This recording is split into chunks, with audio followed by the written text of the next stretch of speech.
लाओ एक कुर्सी। जय हो परमहंस जी महाराज की जय हो। जय हो।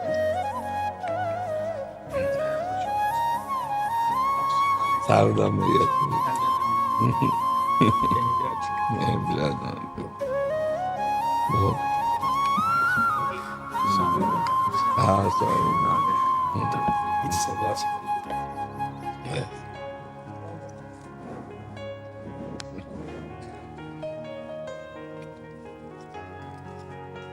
एक दुपट्टा लाओ पीछे से।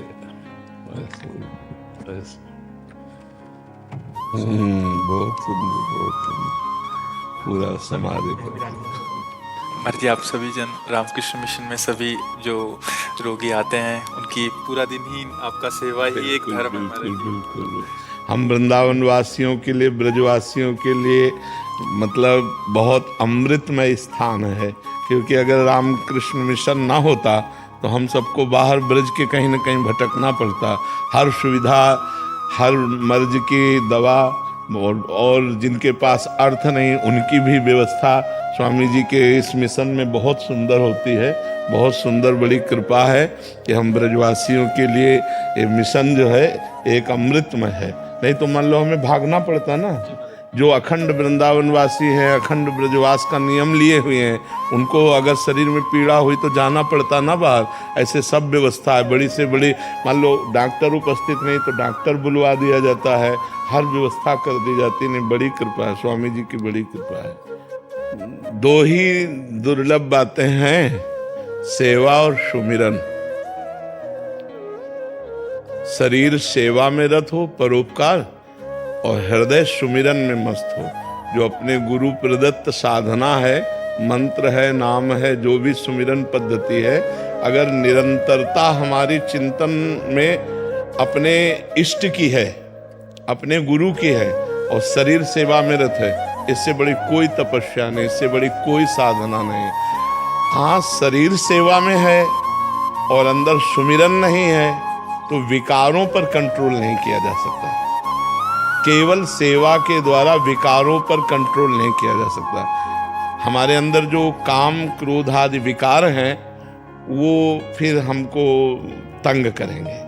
अगर हम अपने मन को सुमिरन में लगाए हुए हैं, खाली नहीं है, और शरीर सेवा में लगी है, तो फिर परमानंद की वृत्ति आ जाएगी।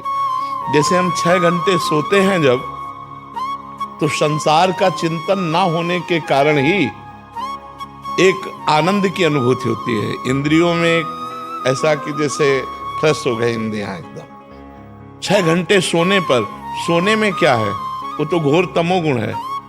लेकिन 6 घंटे संसार का चिंतन नहीं हुआ, इसलिए एक आनंद सा अनुभव में आता है। यदि हम जागृत में ऐसी स्थिति बना लें कि हमें संसार का चिंतन ना हो, सामने आए हुए जो सेवा में मरीज हैं वो साक्षात भगवान ही स्वरूप में आए हुए हैं, हमें सेवा का अवसर दिए हैं, और वो सेवा बड़े प्यार भाव चाव से करें और अंदर से सुमिरन करें, बस सब बात बन जाए। अंदर के सुमिरन में कमी होने पर बाहर की सेवा करते हुए भी हमारे मन को भटकने के चांस हैं। अगर अंदर का एक तार सुमिर, अनन्य चेता सततम यो माम स्मरत नित्य सहा तस्याहम सुलभा पार्थ नित्य युक्तस्य योगिना। भगवान श्री कृष्ण चंद्र जो कहते हैं, जो अनन्य मेरा चिंतन करता है, मेरे से युक्त होकर, मेरे से युक्त होकर। हमारा भी स्वरूप भगवत स्वरूप है, हम कोई मनुष्य नहीं है, हम भी उस पूर्ण परमात्मा के जो अंश कहे गए हैं, तो उसका अंश भी पूर्ण ही होता है, पूर्ण का अंश भी पूर्ण ही होता है। जो वेद में, वेदांत में वर्णन किया गया है, वो यही वर्णन किया गया है कि वो एक ही परमात्मा ही बहुत रूप, एको हम बहुत श्यामा। पूर्णमदः पूर्णमिदं पूर्णात् पूर्णमुदच्यते पूर्णस्य पूर्णमादाय पूर्णमेवा वशिष्यते। जो बचा वो पूर्ण ही है, उसका अवशेष भी पूर्ण है। जो अंश कहा जाता है वो भी पूर्ण है। तो मेरे में युक्त होकर, अर्थात भगवत स्वरूप होकर निरंतर भगवत चिंतन करना और भगवत स्वरूप मरीजों की सेवा करना, हो गई तपस्या। हो गया सारा खेल, इसी से पूर्णता की प्राप्ति हो जाएगी। अगर अंदर का चिंतन नहीं हो रहा तो बाहर की सेवा से हम मन के विकारों पर विजय नहीं प्राप्त कर सकते। खास बात है, जैसे बांबी के अंदर सांप बैठा हुआ है और ऊपर से हम खूब लठ मारे तो उस पर कोई फर्क नहीं पड़ेगा, क्योंकि सांप तो उसके अंदर है। तो सुधार अंदर जो हमें चाहिए, मन पर जो सुधार चाहिए वो चिंतन से होगा। भगवान कहते हैं अनन्यस चिंतयन्तो माम ये जनाः पर्युपासते तेषां नित्याभियुक्तानां योगक्षेमं वहाम्यहम्। भगवान कहते हैं ऐसा अभ्यास करो चिंतन का कि अन्य कोई होने ना पावे। अभ्यास योग युक्तेन चेतसा नान्यगामिना। अगर हम ऐसी स्थिति बना लें कि हमारा चित्त कहीं जाए ना, निरंतर भगवत स्वरूप में स्मृति में तन्मय और शरीर सेवारत, भगवत प्राप्ति निश्चित। हम भगवत स्वरूप ही हैं, तत्त्वम आशी, हम कोई और नहीं है। ये भ्रम हो गया शरीर भाव में आने पर कि मैं जीव हूँ, मैं पतित हूँ, मैं नीच हूँ, मैं, ये सब इस शरीर भाव में आने पर। अगर शरीर भाव को थोड़ा छोड़कर देखो तो शुद्ध बुद्ध परमात्मा ही वो आत्मा के रूप में प्रकाशित हो रहा, कोई दूसरा तो है नहीं। इसलिए हमें मनुष्य शरीर मिला सेवा के लिए, तो इस शरीर को सेवा में लगा दें, और मन मिला है मनन करने के लिए, चित्त मिला है चिंतन के लिए, तो इसे परमात्मा चिंतन में लगावें। संसार का चिंतन करता हुआ मन बंधन को प्राप्त होता है, और भगवत चिंतन करने वाला मन मोक्ष को प्राप्त होता है। मन ही बंधन और मोक्ष का कारण है। इसलिए हम अपने मन से सुमिरन और तन से सेवा, दो काम। महाराज जी, हम शरीर से बाहरी उससे संत वेश मिला है महाराज जी, एक साधक को सेवा करते हुए, क्योंकि गुरु आज्ञा है और अब संत वेश भी है, तो किन बातों का वैराग्य में ध्यान रखना चाहिए कि ताकि फसाद भी ना हो और गुरु आज्ञा। हाँ, ये तीन मोटी बातें हैं जिनमें साधक पतित हो जाता है। पहला है कामिनी, दूसरा है कंचन और तीसरा है कीर्ति। अगर विरक्त साधक होकर के कामिनी को कामिनी भाव से देखेगा तो फिर बिगड़ जाएगा। अगर, क्योंकि जैसे आप सेवा में हो तो सब हैं, हमको उनको, जैसे हम माँ शारदा को देखते हैं तो हमारे अंदर क्या भाव आता है, साक्षात भगवती अम्बा ही विराजमान है। तो हम उनको साक्षात भगवती अम्बा का ही अंश देखें तो हमारे अंदर काम नहीं आएगा। अगर हम कामिनी स्त्री के भाव से देखते हैं, लड़की के भाव से देखते हैं, तो हमारे अंदर कहीं गलत स्फुरणा होने की संभावना है। तो हम स्त्री शरीर के प्रति, क्योंकि पुरुष शरीर के अभिमान से युक्त है, तो स्त्री शरीर के प्रति राग का त्याग करें।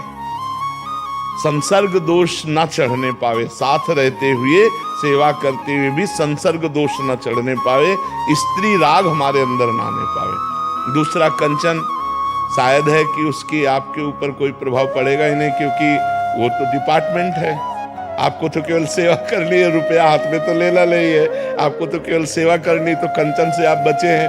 और कीर्ति स्वामी जी की होनी है, आप परमहंस जी की होनी है, आपका उससे कोई मतलब नहीं है, आप तो उनके सेवक हैं।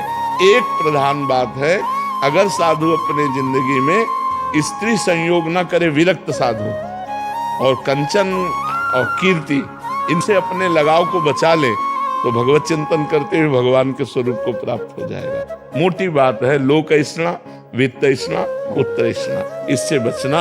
अगर इनसे बच जाए तो सब बच गया, क्योंकि ये छोटी मोटी बात नहीं है। स्त्री संसर्ग छोटी मोटी बात नहीं है। 20 वर्ष संसर्ग ना होने पर भी अगर संग मिल जाता है तो मन में हलचल पैदा हो जाती है।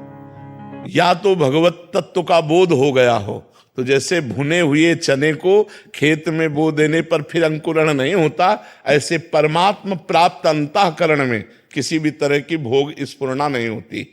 नहीं स्वात्मारामम विषय मृग तृष्णाम भ्रमयति। जो आत्माराम पुरुष हैं वो विषय मृग तृष्णा में भ्रमित नहीं होते, पर जब तक आत्म तत्व का बोध या भगवत साक्षात्कार नहीं हो जाता तब तक गिरने के पूरे चांस रहते हैं। जैसे काई समझते ना, फिसलन पर पैर रखने वाला कितना भी चतुर हो फिसल ही जाएगा। ऐसे ही ये फिसलन है।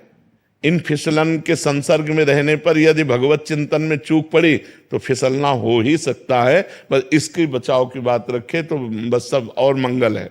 और सब मंगल है। खान पान विश्राम इनमें कोई हानि नहीं होने वाली। हानि होती है जब ये संसर्ग हमारे अंदर आ जाता है, धन की तृष्णा आ जाती है, नाम यश कीर्ति की चाह हो जाती है, स्त्री भोग की वासना जागृत हो जाती है, तो हमारा पतन हो जाता है। इसलिए हम साधु जो विरक्त भेष